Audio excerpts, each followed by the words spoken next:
Today we're only using two materials. We're going to be using some plastic card sheet and some 1/8 cork sheeting that has an adhesive on the back of it. We start by cutting down the plastic card into the size we want for our roadway tiles, and then do the same to the cork board.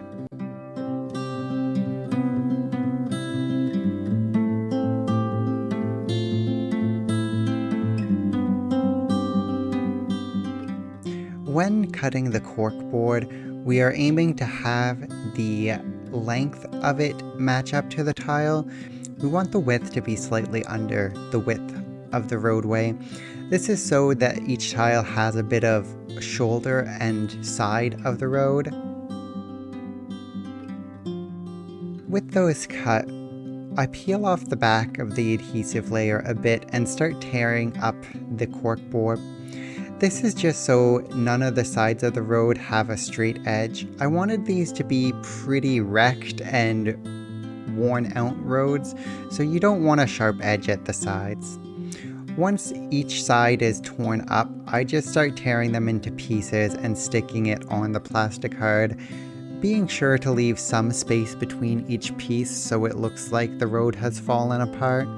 Be sure to leave some variance during this step. You want some spots to be quite wide, some to be quite narrow, some pieces to still be touching.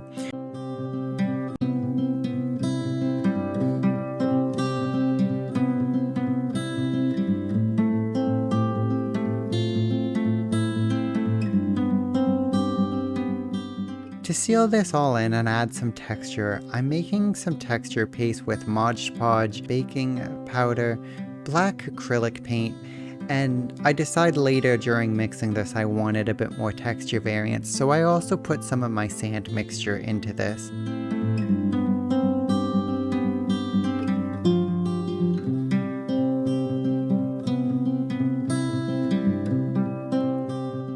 The point of this is to seal everything in and give the corkboard a more asphalty texture.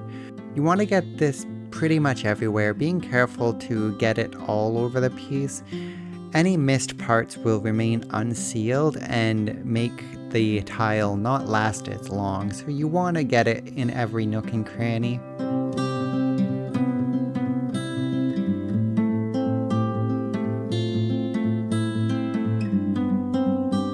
So at this point, I will bring up that I messed up a lot during this project.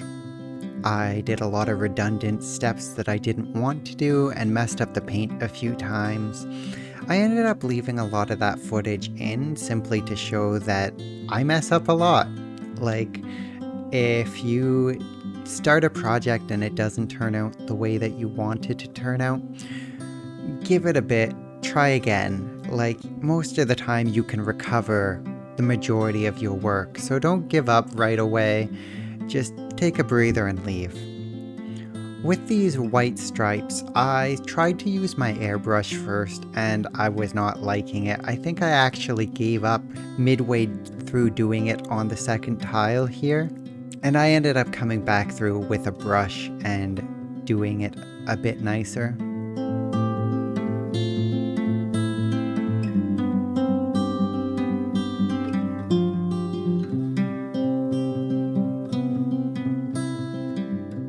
Similarly to the dry brushing I did before, this step becomes a bit pointless and redundant. As it turns out, I will need to do this again later.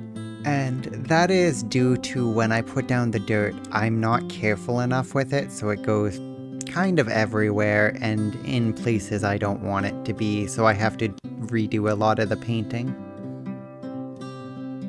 So at this stage we're just putting Mod Podge on all of the lower spots, the shoulder of the road, any of the places in between the road you want dirt to be, and we're just gluing down some of the grout and sand texture that I also used on my gaming board.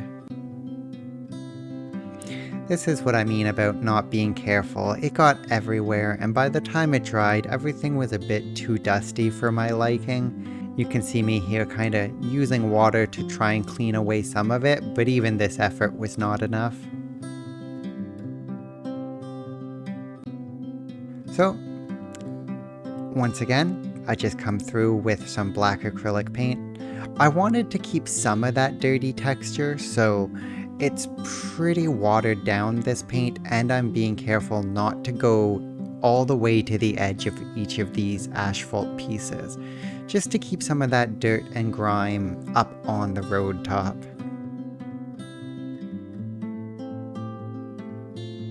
And for the third time, I do the road stripes.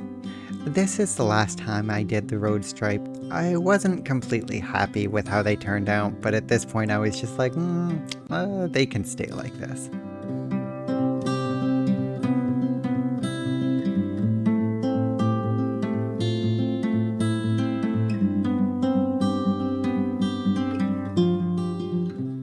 And then we go back to dry brushing. This is the step where the dry brushing actually matters. I got a little ahead of myself earlier when I did the dry brushing. As you could see, I ended up needing to repaint a lot of the stuff, so none of that dry brushing stayed, and it was a wasted step. But the dry brushing just helps bring everything together.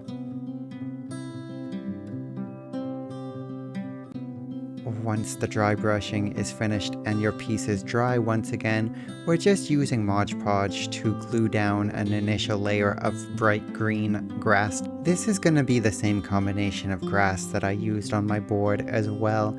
I start with a brighter green grass as the initial layer, so some of that can poke through, and then place a more dead looking brown grass on top of it. I am a firm believer that even if society decays, there will always be some amount of green, some nature, and so there should be grass coming through your roads. Even if it's not bright green grass that is well watered, there will be weeds, so will be dying plants. So I like this more tundra-y look of partially dead plants all over the place when I build things.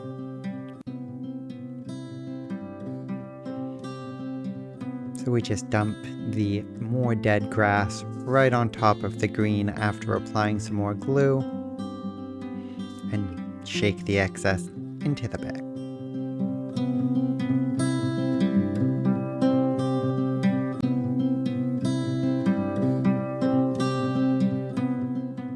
There you have it, some nice little road tiles for your next game of Gaslands or any game that you want road tiles for.